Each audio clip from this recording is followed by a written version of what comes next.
C'est l'heure du journal de l'Afrique. Soyez les bienvenus sur France 24. À la une ce soir, ces arrestations au Bénin. Le commandant de la garde républicaine, un ancien ministre et un homme d'affaires proche du président Patrice Talon ont été interpellés hier.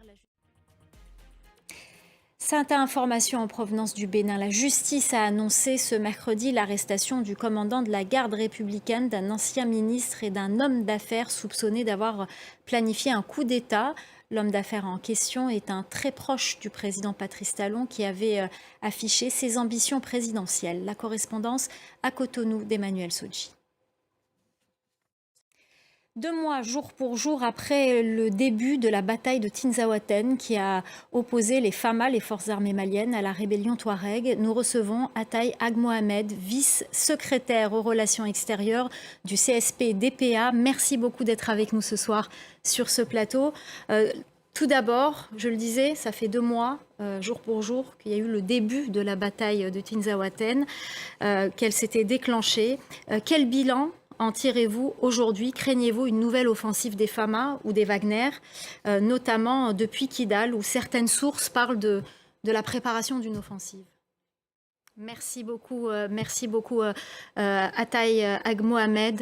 Je rappelle que vous êtes vice-secrétaire aux relations extérieures du CSP-DPA. Merci infiniment d'être venu répondre à nos questions. Et la crise au Sahel a été mentionnée par le président sénégalais Bassirou Diomaye Faye, qui s'est exprimé à la tribune de l'ONU. Pour lui, cette région est le terrain de bataille de puissances étrangères. Écoutez.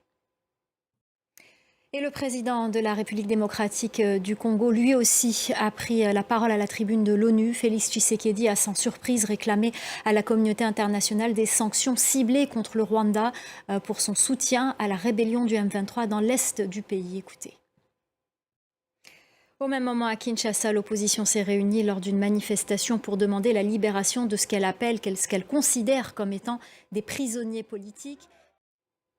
En bref, à 10 jours de la présidentielle en Tunisie, le candidat Hayachi Zamel a été condamné ce mercredi à 6 mois de prison.